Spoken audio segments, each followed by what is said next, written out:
Olá, amores! Olá, amoras! Tudo bem? Meu nome é Meriene, sou professora de Química no IFMG Campus Bambuí. Estamos aqui para fazer mais uma questão número 108 de Química da prova amarela do Enem de 2021.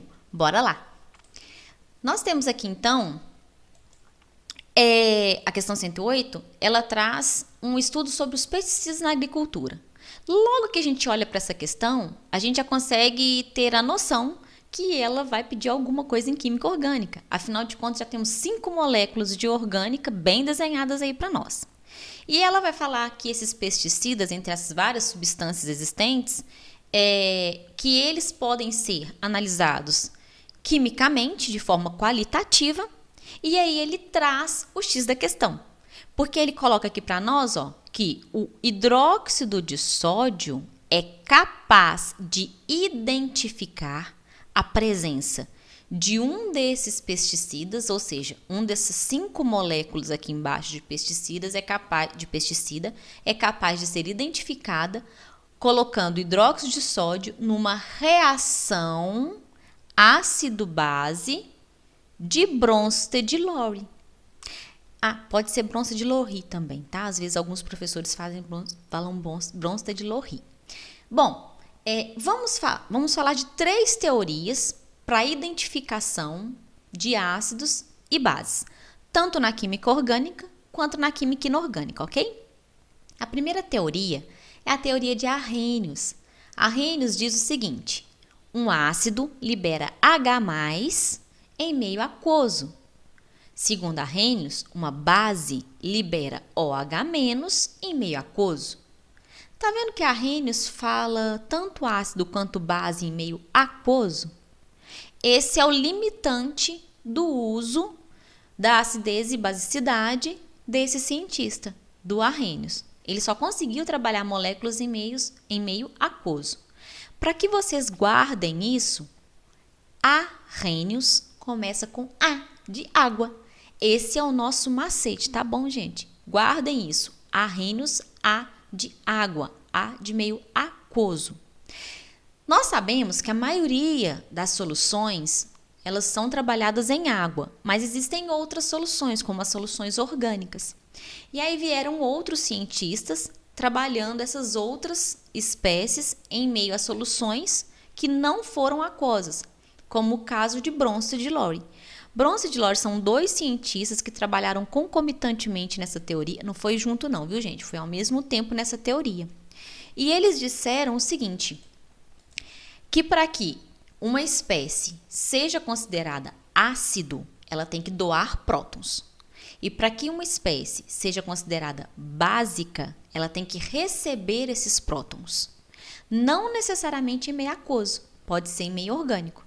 Então, para Bronsted-Lowry, somente tem que existir aqui uma doação e uma recepção de prótons. Pessoal, aqui nesse caso dessa questão 108 do Enem, já é o suficiente saber disso. Nós temos algo a mais nessa teoria de Bronsted-Lowry, que são os ácidos e as bases conjugadas. Então, eu indico para vocês darem uma olhada nessa parte.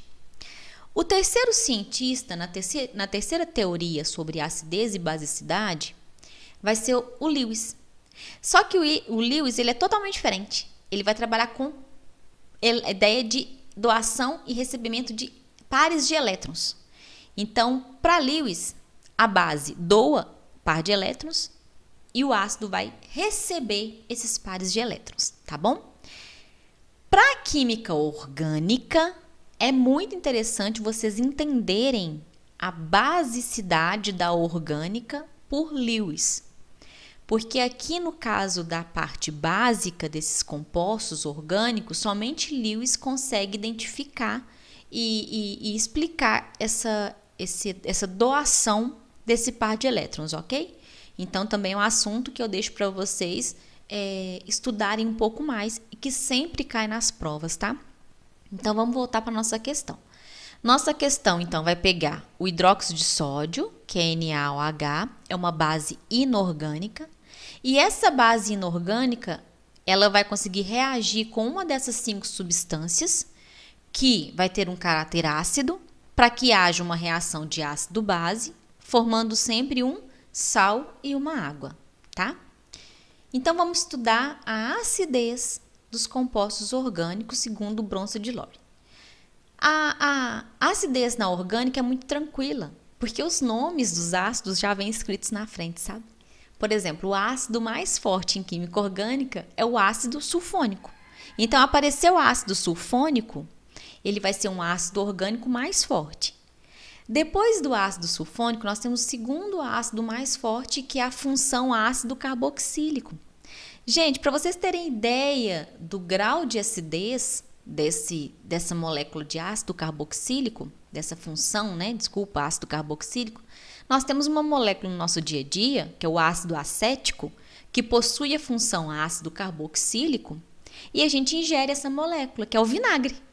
Então, assim, a acidez dos compostos orgânicos, elas não são altas, conforme em compostos inorgânicos, tá? Só que aqui, dentre essas 5 moléculas, voltando aqui para a questão, nós não conseguimos identificar nem a função ácido sulfônico e nem a função ácido carboxílico. Mas nós temos uma terceira função que é considerada ácida para a química orgânica, que são os fenóis, ou seja, a função fenol.